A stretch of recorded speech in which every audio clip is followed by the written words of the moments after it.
You're listening to an Airwave Media Podcast. We took it all. We brought them to our land. An endless night, ember hot and icy cold. The rage of the earth. We made this curse. Carved it in the blood on our backs. We did not see. We could not, but she did. And in the end... What will I become? Senua's Saga. Hellblade 2. Play it now with Game Pass. Recorded in Chicago, Illinois, with your hosts, Ken, Matt, Neal, and Jeff. This is Triviality.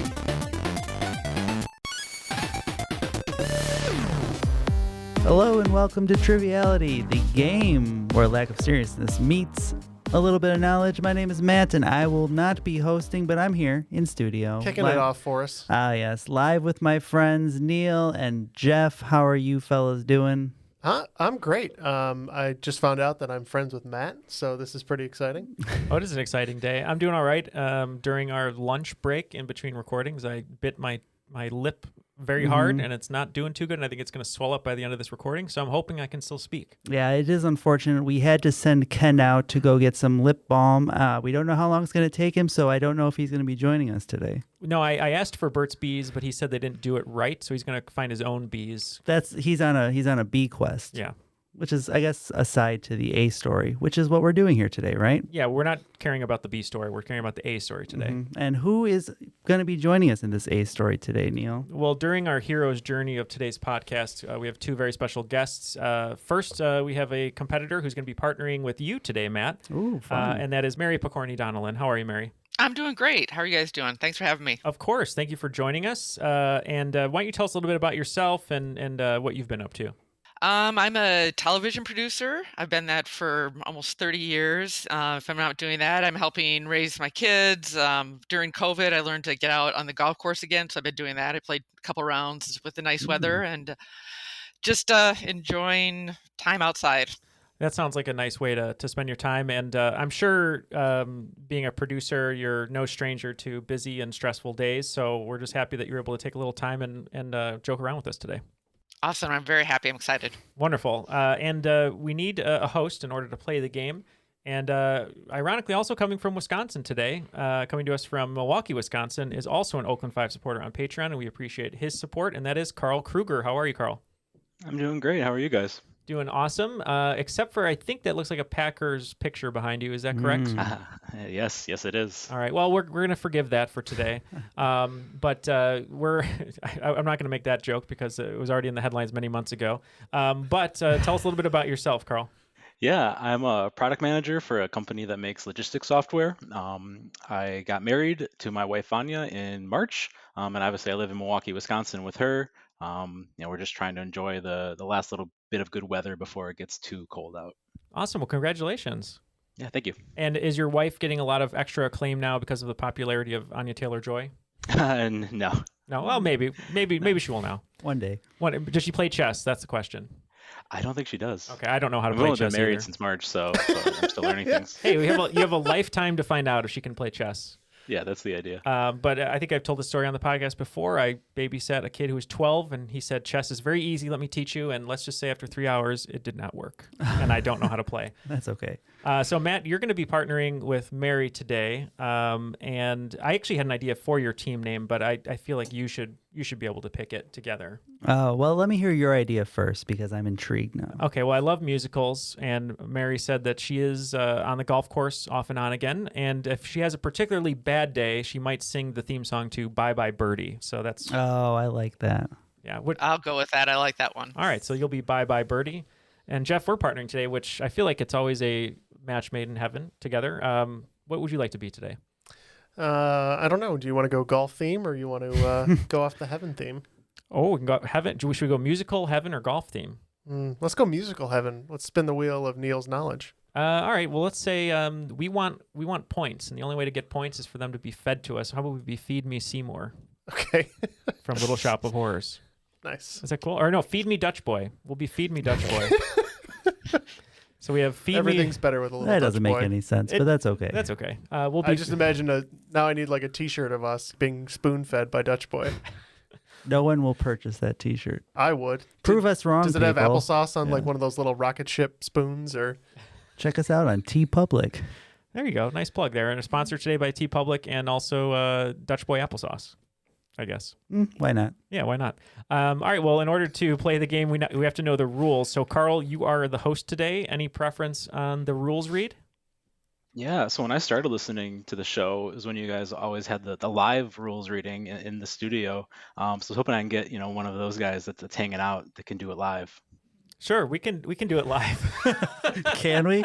Do we know how the rules of the game are simple? 20 questions split into two rounds. Hey. At the midway point, there's a swing round That worth happens. 10 points apiece. Okay. And at the end of no, it's a special swing round by this week's host. Okay. At the end of regulation, there will be The final round. The final round Yep. featuring 5 categorized questions. You can wager on Up to them 30 at points some point. apiece. 0 to 30 points. And at the end of the game, someone will be named the cream of the crop. I am the cream.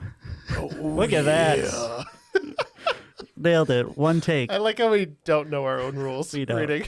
And I listen to it No. several times a week. Where's Chris Hansen when you need him? Stand by, and I'll be watching. Well, after all this nonsense and introducing our wonderful guests, Karl is going to take it away. And as we said, it's going to be Team Bye Bye Birdie of Mary and Matt versus Feed Me Dutch Boy, Jeff and Neal. So whenever you're ready, Karl. Yeah. Round 1, question 1. The Itsy Bitsy Spider. In Gothic architecture, what is the difference between a gargoyle and a grotesque?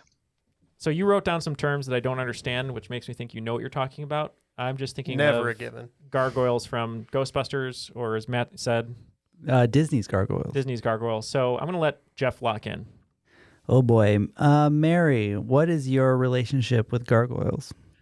Well, I'm more focusing on the clue with the Itsy Bitsy Spider. And initially I thought legs, but then more I was thinking the spout. So I'm thinking that they're both actually part of the architecture, but that the gargoyles have the mouth where it would be on the eaves, and that would be the rain spout.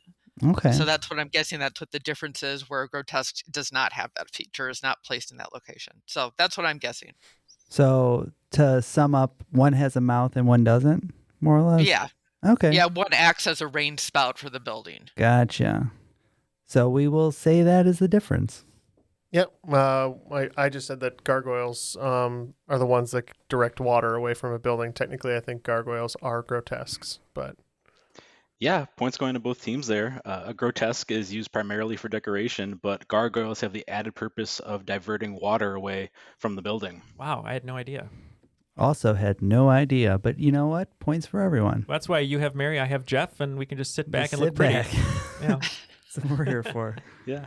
So Gargoyles was a Disney-produced animated series that ran from 1994 until 1997, featuring of a clan of gargoyles that was frozen in stone for 1,000 years, which brings us to a Disney-related question. The next category is an extremely goofy question.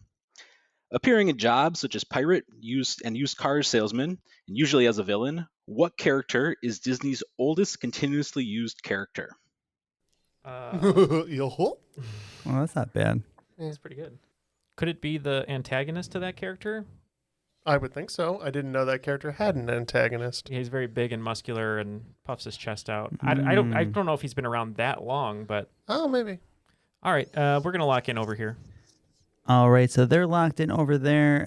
Mary, how familiar are you with Disney antagonists? I mean, Disney, I've got 3 kids, 3 girls, so big into Disney, but the oldest running one, I'm thinking it would be, if he's antagonist, way back to Steamboat Willie, and I can't remember the character's name. Big, muscular, something Pete, but I'm not sure. There is, so the question category was a goofy question. Yeah. I think the bad guy, well, as bad as he is in Goofy movie, I think his name's Brutus. I think that's the name of the big dog guy, big beefy dog man. And I think if you're okay with that, we can lock in with Brutus. I am okay with Brutus. I think you set that question in motion. Actually, Mary had a similar train of thought to what I had. I was thinking Brutus at first, but I know there was a character who's been around a long time that looks just like Brutus, at least according to my head, and we locked in with Pete. Yeah, making his first appearance in February 1925, predating Mickey by 3 years, it is Pete, also known as Pistol Pete or Pigleg Pete. Obviously, he's in the Goofy movies and that TV show, as a bunch of other things. Category, round number 3, the category is not gold but silver. Stephen King, Vincent Price, and Mel Brooks were all considered for the theming of what classic Disney ride? So Mary, I have recently been to Disneyland, and every single ride there is connected to some kind of movie. But there is one that wasn't, that I thought was odd. The Haunted Mansion. What do you think about that one? I like it. I mean, it's scary. I'm just trying to think of how it would tie to. Do you see any connection to? Well, for Mel Brooks, it could be they might have wanted to make it a Dracula Dead and Loving It movie or ride. And Vincent Price is known for his scary nonsense. Same with Stephen King. I think they're actually going to make it a Coco ride, is from what I had heard. But then the pandemic kind of paused all those plans. But it's really just a basic ghost ride, and I think that you could have themed it with any of those guys. Okay, well, yeah, we can go with that. One thing is that I've read a lot of Stephen King, and I'm not sure how this would go Vincent Price or with Mel Brooks, but I know that he had done a short story at this point called Silver Bullet.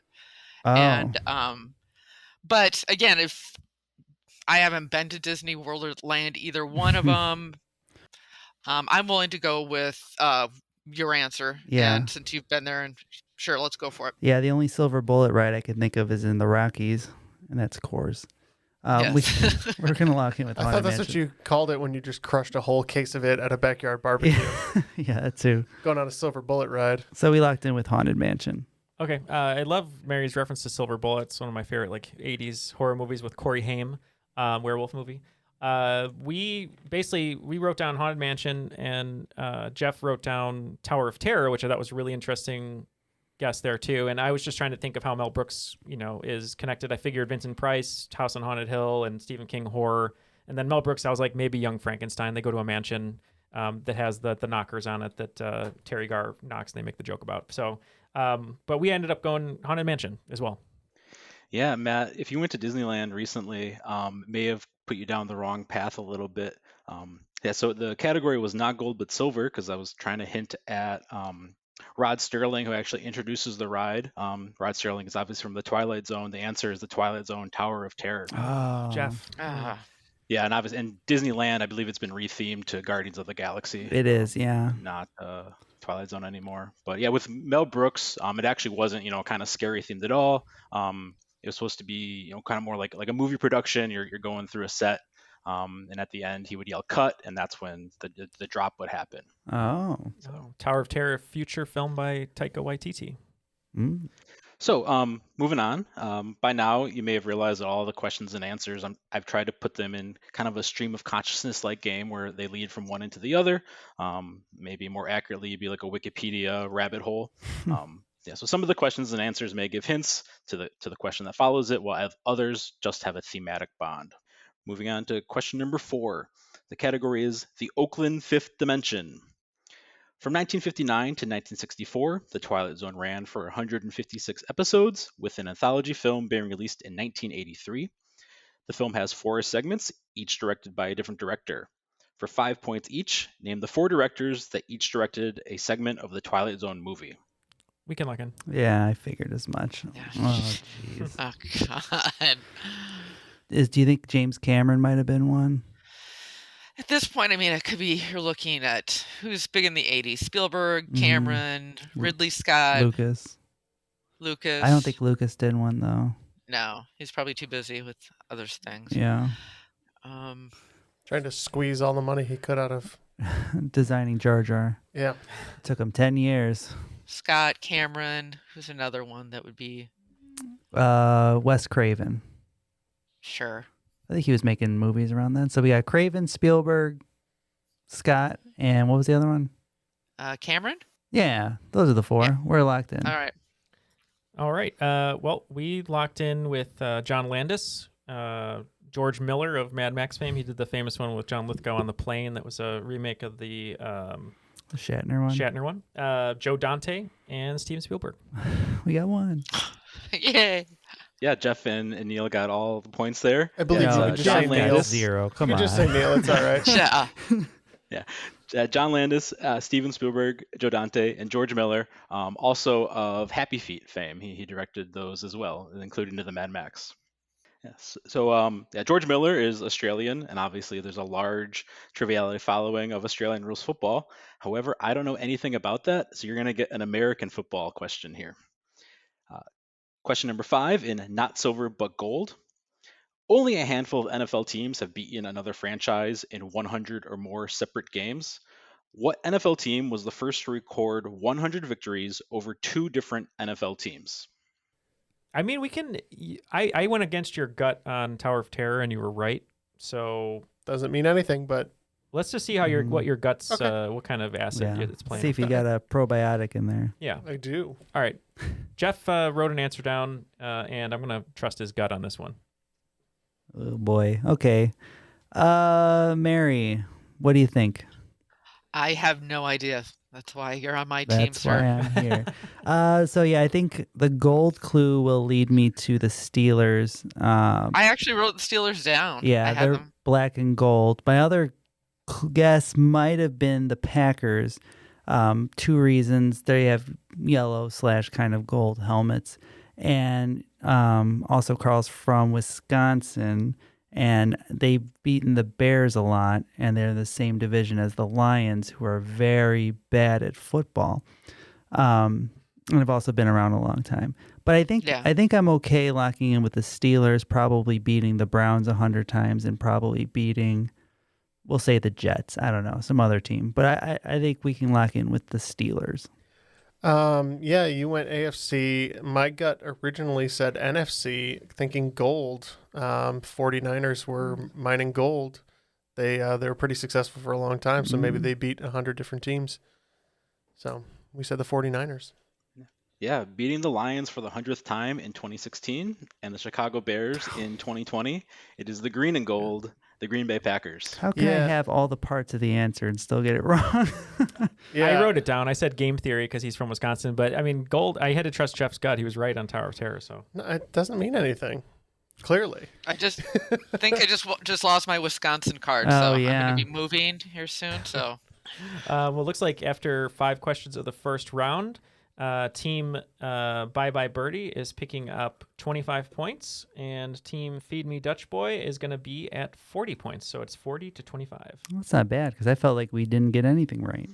Yeah, and so my parents they're from Chicago. They're Bears fans. Obviously Triviality is Chicago based. So as a Packer fan, I had to get my dig in. What happened though with your parents and you? Where did Green Bay come in? We moved to Wisconsin when I was 4, and then the Packers won the Super Bowl a couple years later. Oh yeah.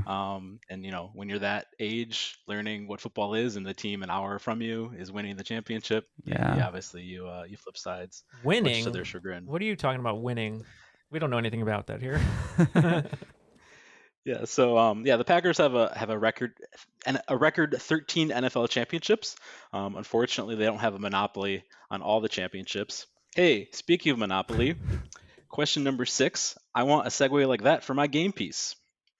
What is the statistically most landed on property in Monopoly? And for 5 bonus points, what is the least landed on property? Yeah. Is this individual, square, or by title? Like individual, property. Okay. Yeah, that's fine with me. Okay. I'll just say it because we both said it. All right, we're going to lock in.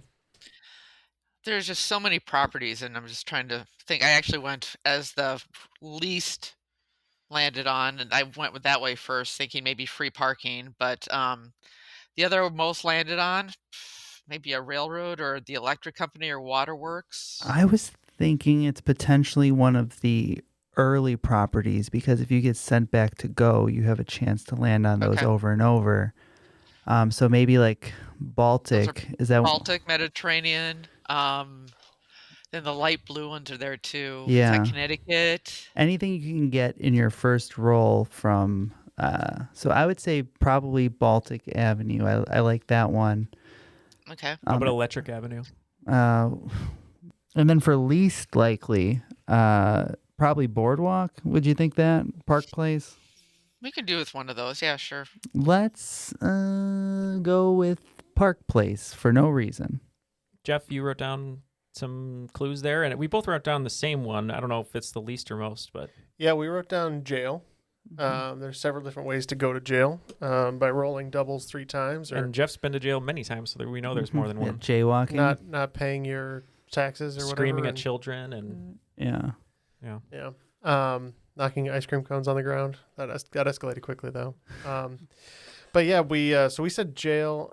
I don't think it's right now that I think about it. Actually, secretly, I think it's Oriental or one of those first few blue spaces. I think they might be onto something with that. But least landed on. You want to say free parking? Sure. We're gonna go jail for that and free parking as our guess for the bonus. Yeah, so based on a combination of dice probability from where you can start on the board and where chance cards send you, this answer actually references the home of one of the teams in the previous question. That is Illinois Avenue. It's the most landed on property in Monopoly. The least landed on is Mediterranean. Oh, I didn't even know that was a. I think that's place. Like 3, right? Or 1 or 3. I have no idea. Right in the beginning. Yeah, it's 3. Yeah. Question number 7. City in the Garden. Chicago gets its name from the Algonquin word Chicaquam, which means what? All right. So we think we know the answer. We're going to lock in over here at Feed Me Dutch Boy. Mm-hmm. This is part of primary school education in Chicago. You learned this in Casimir Pulaski around the same time. Yeah. Mary, do you have any idea? I do not. I'm hoping you do. I think it means swamp. I think Chicago was just a giant old swampland before they fixed it up. So we're gonna say swamp. You're not wrong about that. All right, and Jeff I'm wrong about the answer. Jeff and I couldn't remember if our answer was for the translation of Illinois or Chicago, but we felt confident and we said it's smelly onion or stinky onion. Yeah, Chicago, also known as the Windy City or the City of Broad Shoulders, gets its name from the onion or garlic or wild leek. Yeah, so I would accept Jeff and Neal's answer there. All right. Well, it's because I left for 2 years. I forgot everything. So maybe you can use those onions to make a creamy French onion soup, where in the next category, question number 8, the cream rises to the top. So in the crop last winter, somebody posted a website that was allegedly selling a periodic table that contained real elements. It sold for the low cost of $189, but fine print showed that only 83 stable elements were used in the construction. Found in Group 1 of the periodic table, what is the most expensive and naturally occurring element? All right, if I know one thing about Jeff, it's since he was the ripe old age of 14 years old, above his bed was a poster of the most expensive elements in a bikini. So, Jeff, you might know this answer. I have no idea whatsoever. Cornucovium? Anna Cornucovium, that's correct. That's correct. So what were you thinking? You said you had an idea. So Group 1, I think, is mostly gases. I think that's your helium, oxygen, and that's such. I think helium is actually pretty expensive at this point. It's becoming more rare. But I'm not, but then I was thinking maybe nitrogen. I don't know. Maybe radium. I don't know. Now I'm just guessing things. No. Let's go helium. Sure. Helium it is. I think you guys are actually kind of close with radium. So in the Group 1, it's like helium, lithium, sodium, potassium, and then I forget the other 3. So, but I think you're closer than us. We just guessed palladium because I know that's a pretty expensive metal. Mm-hmm. Yeah, so in the segue between questions, I referenced French onion soup. That was a hint there, with an estimated value of $1 billion per gram. Francium. Oh. Oh, sacre bleu. There's an element named francium? There is. I didn't know that. Question number 9, in creme de la creme. Speaking of France, with what country does France share its longest border? We're locked in. Oh, I wanted to see if I could figure it out, but I'll you can take a guess. I'll think about it, and then you tell me if I'm wrong privately. All right, go ahead, Matt. We're locked in. Go ahead, Matt. Mary, what do you know about European geography?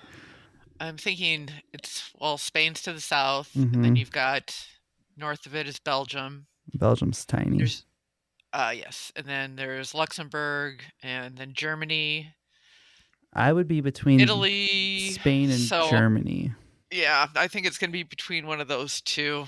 Except I'm just wondering about the Italian. Yeah.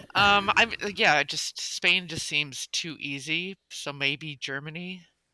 Yeah, I think it goes France, Germany, Poland, right? I think that's the order over there. I don't know. My geography's terrible, and I apologize to everyone from Europe, from the band Europe, everybody. But I think you like Germany then? Yeah, I think Germany. Or I'm going back to Italy because keep on going back to the clues, creme de la creme. I don't know if that's just France or anything like that, but well, Italy is very long, and it shares most of that long border. So I think we can go with Italy. Let's go Italy. Let's try that. Locked in with Italy. All right, Neil, I'm going to get this so that you can get it through a film clue. Okay. You ready? So I'm pretty sure that this border is not in Europe, and it shares its name with a 1985 film directed by Terry Gilliam. Oh, I know what it is now. Wait, they have Brazil? Yeah. Wow. Okay. So the French Guiana in South America would share its longest border with Brazil. And that is recognized as a wholly European part of Brazil or France. Wow. So a trick question, kind of. Sort of.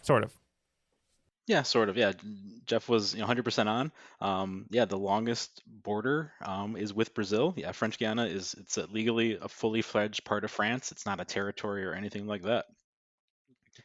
Yeah, moving on to question number 10. You say potato, I say potato. In what country is it believed that potatoes originated? And for 5 bonus points, within 300, how many different types of potato exist from that country? Oh my God. Yeah, we're going to lock in our guess here for both that and the bonus.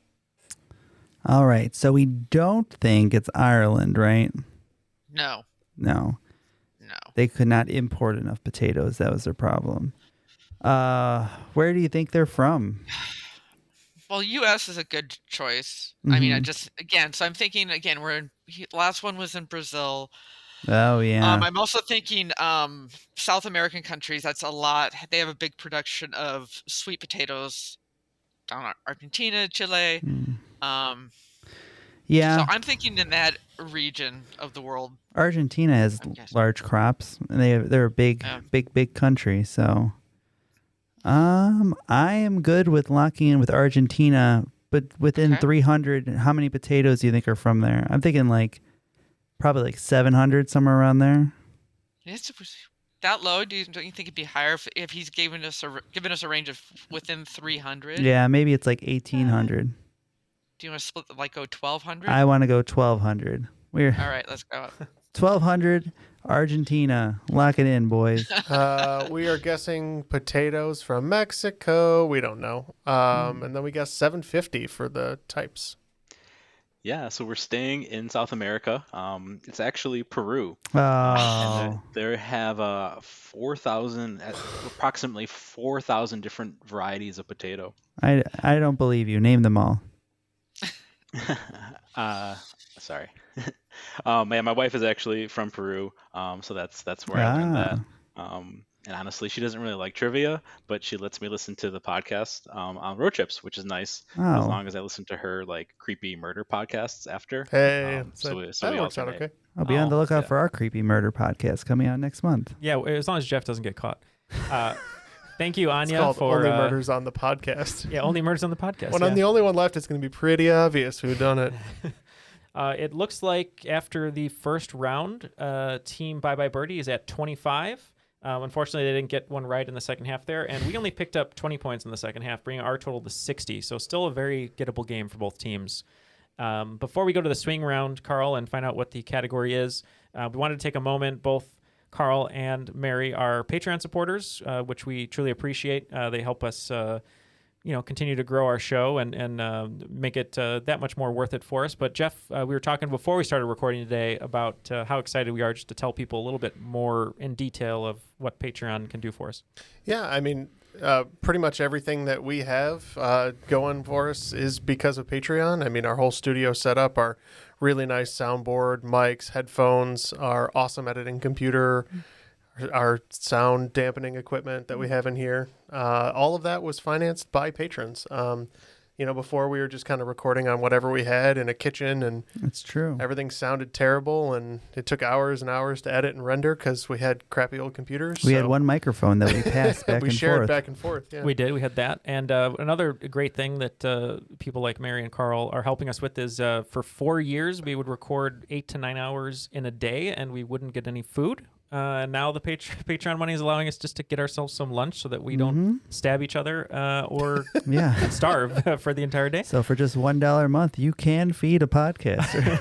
It's true. And if you do give us $1 a month, I will sing Sarah McLachlan as I feed Jeff. So so thank you very much. I'm here for that. If you give us $5, we won't show you that. There you go. Well, thank you very much to all of you who are helping support us. And on top of all of that, helping us grow the show, we're able to provide extra audio content that you can have every month, and many different types of bonuses that are of the audio content. So, not to mention, very many of the levels have things where we actually send stuff back to our patrons. That's right. So, very used sock, a tire. Nope, don't think so. Cool things like signed posters and character boxes and things like that, Neal.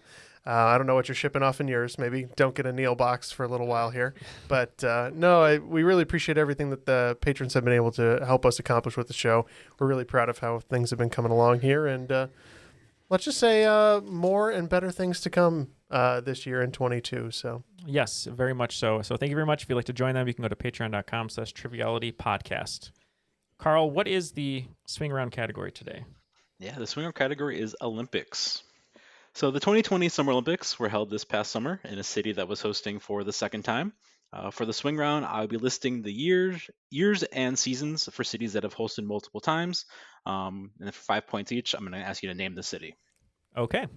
So number 1, summer 1896 and 2004. Number 2, winter 1964 and 1976. Number 3, winter 1932 and 1980. Number 4, summer 1964 and 2020. Number 5, winter 1956 and 2026.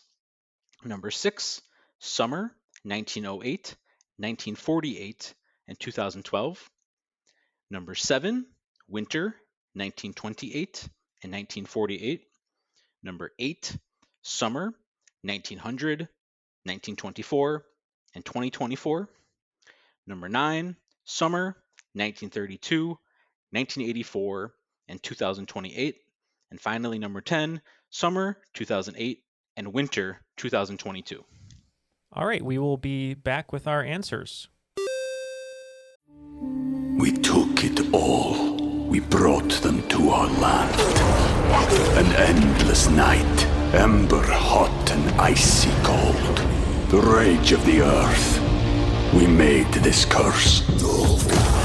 Carved it in the blood on our backs. We did not see. We could not, but she did. And in the end, What will I become? Senwa Saga, Hellblade 2. Play it now with Game Pass.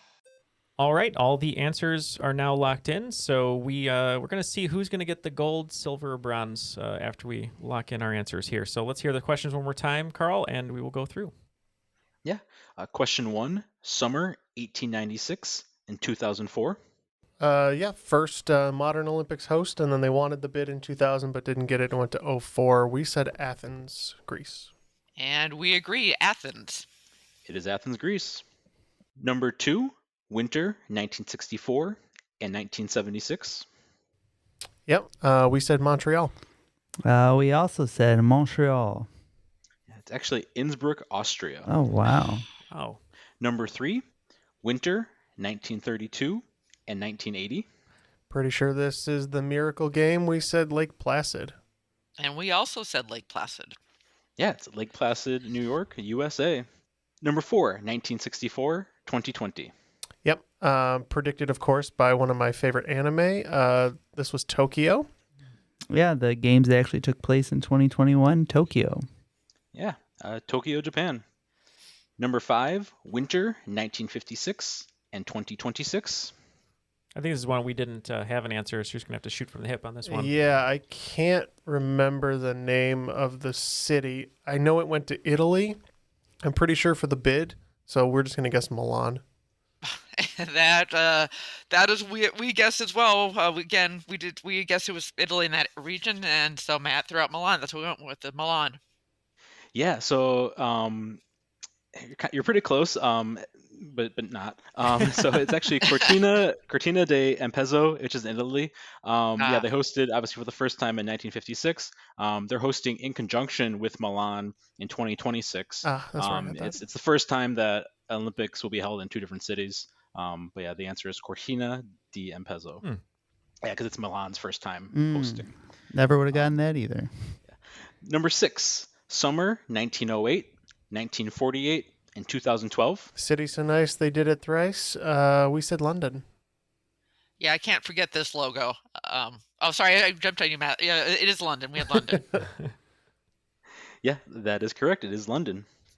Number 7, winter 1928 and 1948. This is a super random poll. I remembered as we were almost about to wrap up our answers.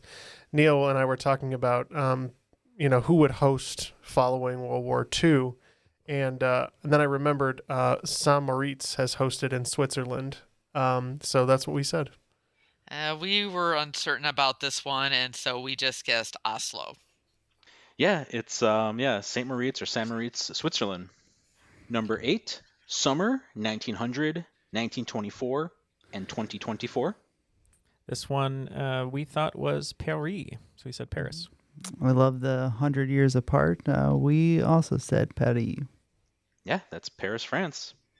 Number 9, 1932, 1984, and 2028. Too bad Matt didn't stay there, so I could crash on his couch. This is going to be LA. It might be the reason I left. And we agreed. Los Angeles. Yep, that is correct. Los Angeles, California. Can you imagine the traffic during that event? Oh, boy. Number 10, summer 2008, winter 2022. I think this is going to be, it might be the first one to host both a summer and a winter. I'm pretty sure this is Beijing. I believe that fact is correct, too. We said, no, I think maybe Mexico City did, but we said Beijing. Yeah, it is the first to host both the summer and the winter. It is Beijing. All right. Well, it looks like at the end of the swing round here, team Bye Bye Birdie is picking up 35 points, bringing their total to 60, and team Feed Me Dutch Boys picking up 40 points, bringing their total to 100. So it is 100 to 60 going into the second round. Question number 11. In banned TV shows, what animated TV show running from 1990 until 1992 featured voice work from LeVar Burton, Meg Ryan, Whoopi Goldberg, Martin Sheen, and Sting? Oh, I think I know this. We wrote down a lot of titles over here. Many of them contentious. Many of them contentious. Some of them mid-90s and late 90s, but we don't know if our answer was even in the right time period, but we're going to lock in. Okay, Mary. So what do you think here? Sound like you had an idea. What were you thinking? So it's a lot of big names, and usually, especially at that time period, there weren't a lot of celebrities doing voice work on like cartoons and that kind of thing.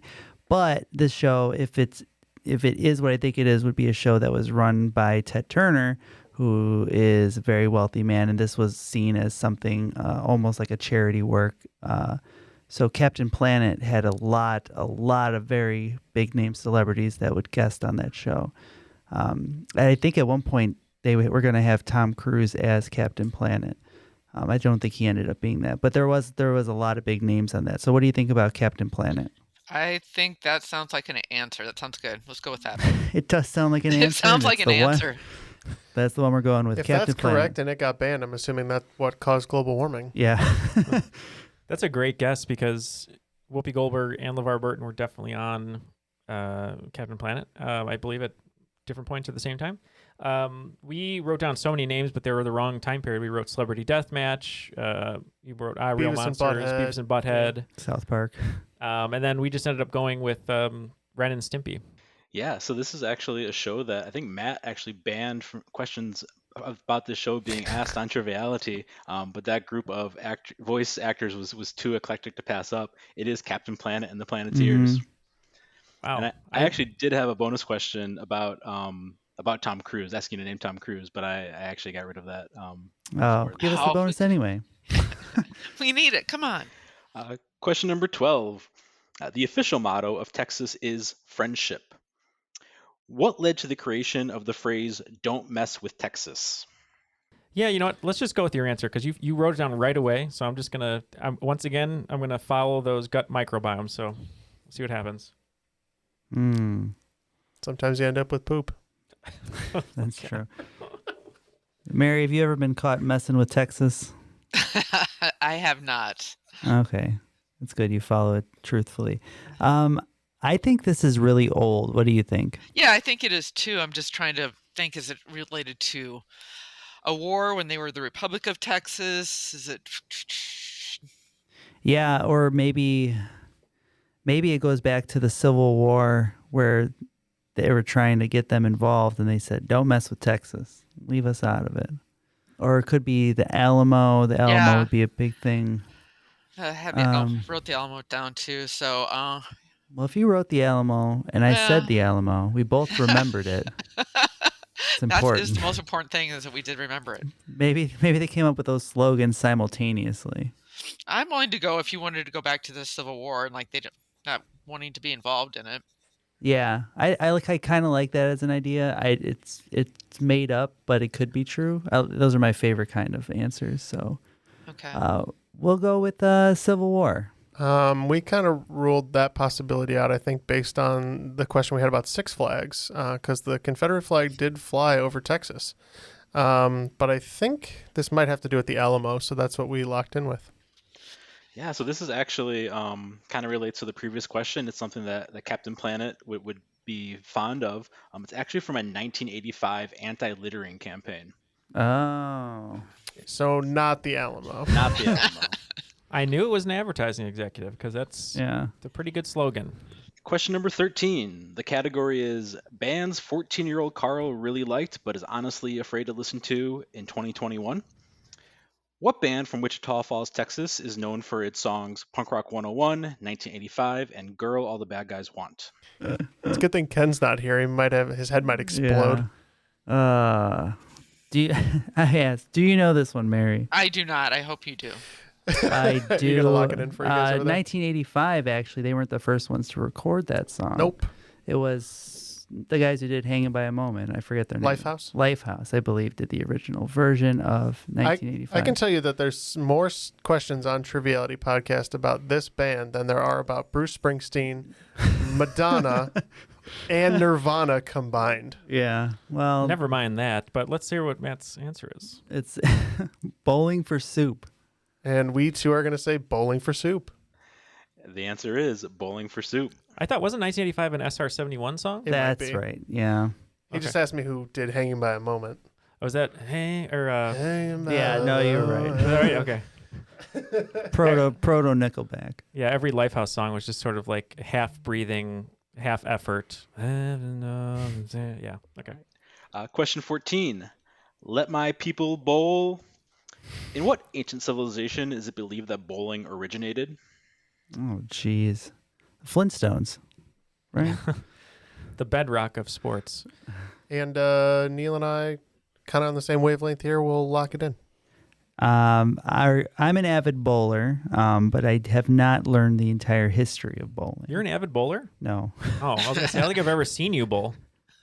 No. I had a bowling game on my TI-83 in high school, so I was pretty good at it. Mary, what do you know about bowling? I'm just going off the clue, let my people bowl. I was going back to Moses, let my people go, which puts us in Egypt, and he wanted to go to Israel, so the only thing I can do is reference to that. That's Egyptian. That makes sense to me. They had a lot of free time on their hands in between building the pyramids, so I'm guessing there's bowling there. So we're going to say Egypt. Yeah, I think when they weren't growing crops in the flood season, I think Matt's right. They did have a bit of free time, and we also said Egypt. Yeah, maybe Moses split the 7 and 10 pins like he did the Red Sea, with drawings depicting forms of bowling as early as 5200 BC. It is Egypt. Number 15, I wonder if they bowled in Tanis. What TV series, winner for the Emmy for Best Outstanding Drama in 1966, would later be made into a movie nominated for Best Picture? Oh, yeah, we can lock in. Nominated, but Wonderful. not winning. No, 1966, I wasn't watching a lot of television, unfortunately. There was only like 7 shows on, so it's not Flipper. It's not Flipper. the Waltons. So we're talking a little bit about different shows from the 60s, and we're really having a hard time coming up with dramas that potentially were made into movies. But you had an idea of something that you know was made into a movie later, right? Yeah, The Man from U.N.C.L.E. I think that's about the right time period, and I know it was made into a movie, but I'm not sure if it's nominated, but I think that's... Yep, that's as good as we're going to get, so fingers crossed, and we're locking in. So I usually think of one movie that's a favorite of mine when I think of movies based off of TV series that did really well. The question tricked me a little bit because I think the TV series started in the early 60s, but maybe it got nominated in 66. But we went with the movie that taught us never to switch the samples, so we said The Fugitive. Yeah, so Tanis is a city in Egypt, specifically in Raiders of the Lost Ark, which obviously Indiana Jones was played by Harrison Ford, who plays the character in The Fugitive. Dr. Richard Kimball. Looks like after 5 questions in the second round, Team Feed Me Dutch Boy picking up 30 points, bringing their total to 130, and Team Bye Bye Birdie also picking up 30 points, bringing their total to 90. All right, number 16, Lost in Translation. From one Best Picture nominee to another, in this case the winner, I took the plot summary of a Best Picture winner, put it into Google Translate 4 different times, leaving me with this summary. What film am I describing? The old man of violence of the working group allowed the management of his country's airspace to his son refused. Neal is not very good at these puzzles usually. Yeah, I'm terrible at And this you kind know of stuff. who else is not good at them? Me. Okay. But that's mostly because I don't know films. Yeah. So we're looking at, I think it has something to do with maybe a president, or I was thinking almost Godfather because it has the father-son dynamic to it. And it did win Best Picture. Yes, I have Godfather down. I don't know why I have Lawrence of Arabia. Mm-hmm. Return of the King. I did the father-son thing. I did think of Godfather as well. I'm trying to... Let's just... I don't know how it relates to airspace, but if you're looking at something mafia-related, getting translated 3-4 times, I'm sure there's not a like for like in translation. So I think maybe Godfather's a good guess. If you want to go with Godfather, that sounds good. Yeah, that's an offer I can't refuse. We're going to say Godfather. That's a really good guess. I think you guys must have gotten it because when I hear that now, old man of violence probably meaning like mob boss, offer he couldn't refuse, airspace maybe meaning like turf or whatever. So that's probably correct. I just kept thinking of planes, so I was like Platoon, there's a war movie, English Patient, and then I just ended up saying One Flew Over the Cuckoo's Nest because of the flying. Yeah, so the original summary that I put in was an organized crime dynasty's aging patriarch transfers control of his clandestine empire to his reluctant son. The category there was Lost in Translation, which is directed by Sofia Coppola. Obviously, this movie is The Godfather, directed by Francis Ford Coppola. Great question. All right. Good answer. Number 17, just like the montage at the end of The Godfather, but with more historical impact.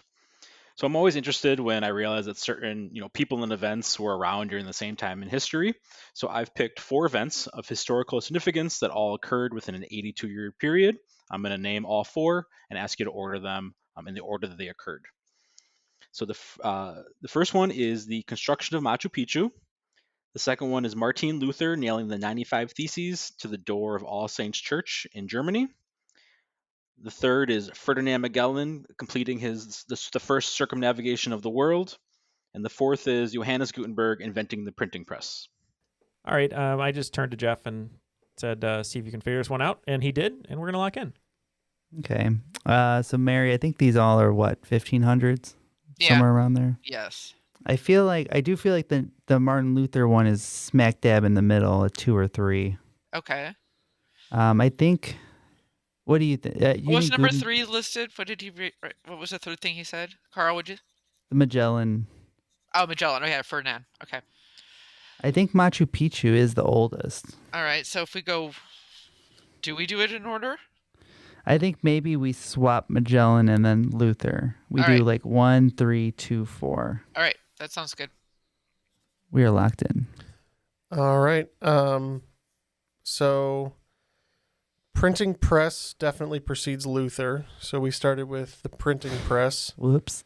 And then I know it's not too long, but then we'll go Magellan in the middle, then Luther, then Machu Picchu, we're going to say is the newest. Yeah, so Gutenberg invented the printing press in 1440. Machu Picchu was constructed approximately 1450. Martin Luther nailed his 95 Theses in 1517, and Magellan completed his journey in 1522.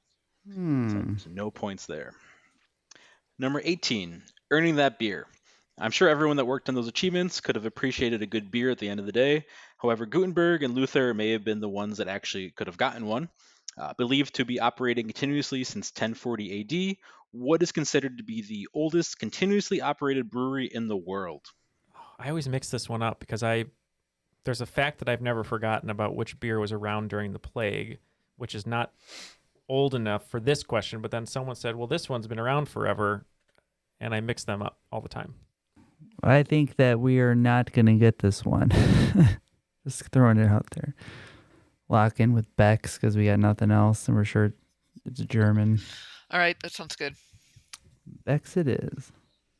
So I think my fact here is wrong because I thought someone told me once that Stella Artois, on the bottle, there's like a year, like 8 or whatever year, 13, 14, that people thought during the plague that it would cure it, and it didn't. But I could be wrong. I thought that was correct. Anyway, we wrote down Stella Artois, Tsingtao, thinking maybe in China they would have had beer for a long time, and then we wrote down some German beers, Amstel, Grolsch, or I guess Amstel's Dutch, Grolsch, Heineken.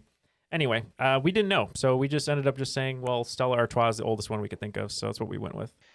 Yeah, so Gutenberg and Luther were obviously in Germany. This is a German beer. Specifically, it's the Bayerische Staatsbrauerei Weihenstephan, or the Weihenstephan Brewery, which is located just north of Munich. Oh, okay. Munich beer. Ken would have known that. Yeah, they have a really good Weiss beer that I enjoy from time to time. Number 19, grain, hops, water, and yeast. If you've ever toured a brewery, you know those are the 4 ingredients that go into beer. But for a beer that's truly out of this world, you may have to travel to outer space to get some of those ingredients. What moon of Jupiter, featured in both film and book sequels to 2001: A Space Odyssey, is hypothesized to have a water ocean beneath its surface? I can lock in. Do you think that it's Titan? It's an option. Okay, it's less. I'm just. Yeah, I know. Can I help you out? Titan's a moon of Saturn. Okay. What is Ganymede? Is that Jupiter? I don't know. Apparently, before this recording, I went to Jupiter to get more stupider. Oh my god! I was gonna say you put some drops of Jupiter in your eye and it made you dumber. Yeah, I'm having a hard time today. The moons of Jupiter. Yeah. I can't think of any other moons. Is Callisto a moon of Jupiter? Yeah. Because Jeff's just playing with us now. I know. No, you're right. So most of what I learned originally about the moons of Jupiter, I learned on watching the original 1998 run of Cowboy Bebop. Oh. So hopefully you checked out our Cowboy Bebop exclusive Lay It On Me recently due to the Netflix series coming out. So. Oh boy. Do you want to? I guess you want to just lock in with Io. Sure. Let's just do that. We're not getting any closer. We're very far from Jupiter. Our Jupiter is not ascending. Well, I told Jeff that Justin Timberlake and 50 Cent had a song called Io Technology, but he said it's not about Jupiter's moon. No, of the 4 Galilean moons, I believe they named all but the correct answer. Ganymede, Io, and Callisto were all said, but I'm pretty sure it's Europa. Yeah, it's the 6th largest moon in the solar system, and one of the Galilean moons. It is Europa. Question number 20. What's in a name?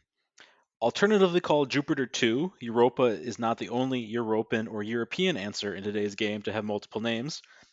Formerly known as Saxe-Coburg and Gotha, This renamed modern dynasty rules over what European country?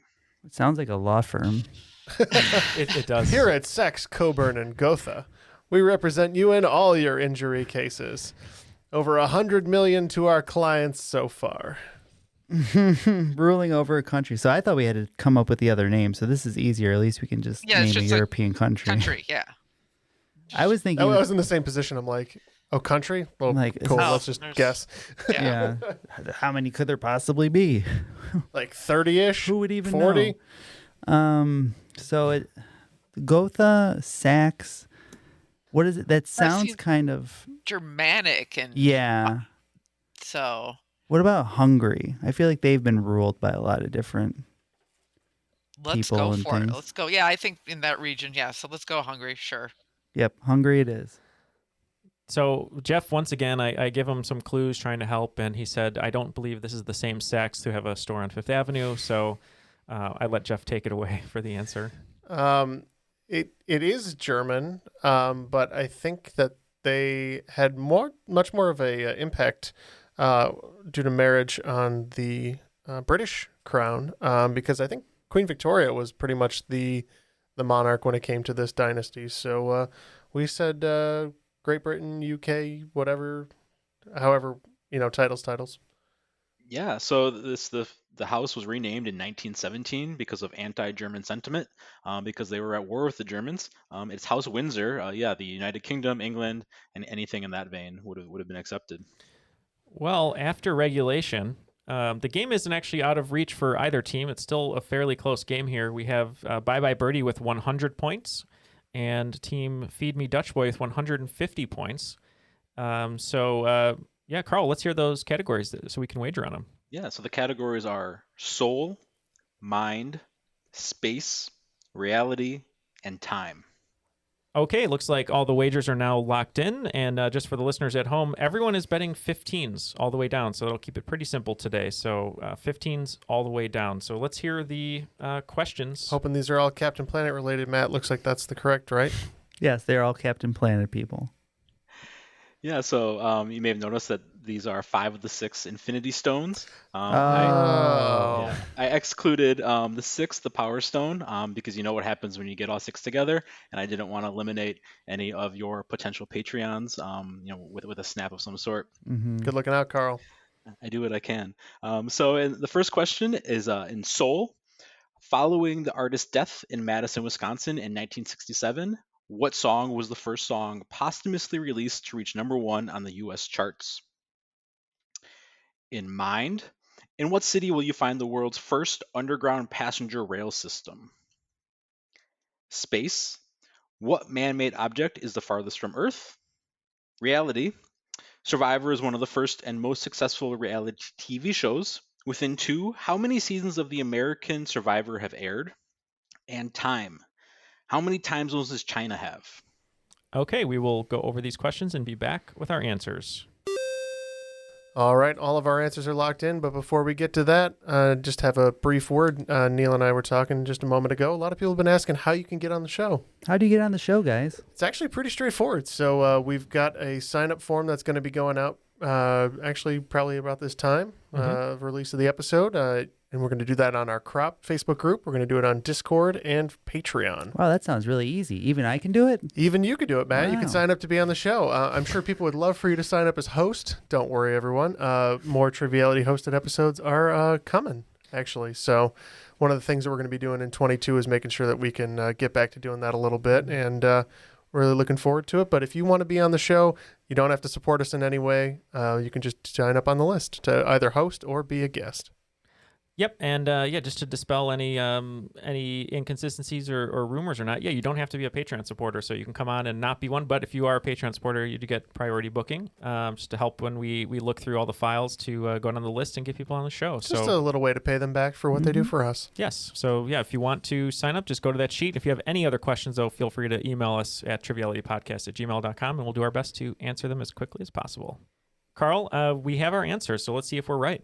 All right. In soul, following the artist's death in Madison, Wisconsin in 1967, what song was the first song posthumously released to reach #1 on the U.S. charts? I I think he's more famous for maybe a little San Francisco sound. We're going to guess it's Otis Redding's Sitting on the Dock of the Bay. How much did you wager? We wagered 15 on that one. Interesting. We wagered 15 on all of ours as well, and we also thought this was Otis Redding doing a little Sitting on the Dock of the Bay. Yeah, with a final recording 3 days before his death in a plane crash, the answer is Otis Redding's Sitting on the Dock of the Bay. Wasting time. In what city will you find the world's first underground passenger rail system? All right, so this one, a couple things. When we broke to discuss, we were like, how does mind come into this? And we're like, wait a minute, M-I-N-E-D, mind, also M-I-N-D. And we're like, okay, now we feel dumb, so let's try and answer the question. Jeff and I, anytime we hear this question, we either answer New York or London, and we know one of them was the first to do it, and the other one was the first to do it maybe more successfully, and we can never remember which distinction it is. But we decided between New York and London to pick New York. We didn't even consider America. Bad on us. No, we thought this would be more of a European, and then we were struggling thinking whether Rome, Berlin, Paris, and we just ended up going Paris. Yeah, so in this city, you must mind the gap. Opening in 1863, it's the Tube or the London Underground in London. I actually did a semester in London, and to get to class, I would have to go through the Baker Street Tube station every day, and that's one of the very first stations in the system. That's how I learned that. In space, what man-made object is farthest from Earth? I usually get this question wrong. It usually takes me 2 guesses. So I said Voyager 1. Ooh, we thought it was its more successful sequel, Voyager 2. Yeah, launched in 1977, entering interstellar space in 2012. It is Voyager 1. Yeah, both are in interstellar space, and it's also believed that Pioneer 10 and 11 are also somewhere out there, but we've lost contact with both of those. Whoops. In reality, Survivor is one of the first and most successful reality TV shows. Within 2, how many seasons of the American Survivor have aired? All right. I wanted to say maybe like 5-6 years ago. I remember they were up to like 21, 22, which like baffled me. And that was at least 5 or 6 years ago. So I'm just banking on the fact that they had a ton more and to kind of split the difference. We're going to say 29. We think doing 2 a year for quite some time and doing some all-star, we think they're actually up to 45. Yeah, so this Survivor premiered May 31st, 2000. And if you said 2 a year, you would have been pretty close. There's been 41 seasons of Survivor. Wow. In time, how many time zones does China have? 1. They just have 1. Yes, we agree. 1 time zone. Yeah, even though China spans 5 like geographical time zones, it only has 1 time zone, Beijing time or China Standard Time. There's a spot on the border with Afghanistan where it has a 3.5-hour difference from one side to the other. In some parts of China, the sun can rise as early as 3 a.m., while others it doesn't rise until 10 a.m. Well, after the entire game there, it looks like Team Bye Bye Birdie is going to just lose 15 points, and their final score is going to be 85, and picking up 15 points is going to be Feed Me Dutch Boy with 165 points, making them today's cream of the crop. The cream of the crop. Tough loss, Mary, but you know what? You were a great teammate and carried me through some of those. Sorry I couldn't help with some of the sports questions. It's all right. Just wasn't my round of questions, but I'd love to do it again, and I just had a great time, so thanks for having me. Oh, you're very welcome, Glad to have Mary. Anyone you'd like to shout out to? Any final statements over on your end? We really appreciated you spending time with us today. No, I just really enjoyed the show. I stumbled across you guys way back when you guys were doing the Triviality round on Trivial Warfare, and I just started listening to you guys, and I think you're one of the most enjoyable, easy, laid-back trivia shows out there, so really enjoyed it. Oh, thank you very much. That's so nice of you. And shout out to our friends over at Trivial Warfare, and glad that we were able to be on their show and get you to listen to us. And that's us. We're laid back, and we just like to have fun and try and give trivia a fun spin for everyone. So thank you very much for spending time today and being a Patreon supporter. And Karl, wonderful game. Crazy theme here. Like you said, it was a stream of consciousness. It went all over the place, but it all made sense and it all fit together in the end. And we really appreciate you putting it together for us today. Any last final statements from you as well? Yeah, thanks for having me. I had a blast. I actually found you guys through Trivial Warfare as well. I just want to shout out to the people that helped me playtest. My wife, Vanya, Jenway, my sisters, Jamie and Erica, my parents, John and Laura, and then Stephen, Amber, Peter, Garrett and Abby also helped test the game. All right. And we will forgive you for asking a Captain Planet question. You are forgiven. Yeah, Matt is the last stand there, right, of forgiveness for Captain Planet. Yeah. Thank you very much, both of you, for joining us today. And if you'd like to join them, you can go to patreon.com/Triviality Podcast. But for Matt, Jeff, Karl, Mary, Ken, who is not here today, myself is Neal. All right, I'm having a brain fart, and we're just going to end the show now. So thank you very much. That was Triviality.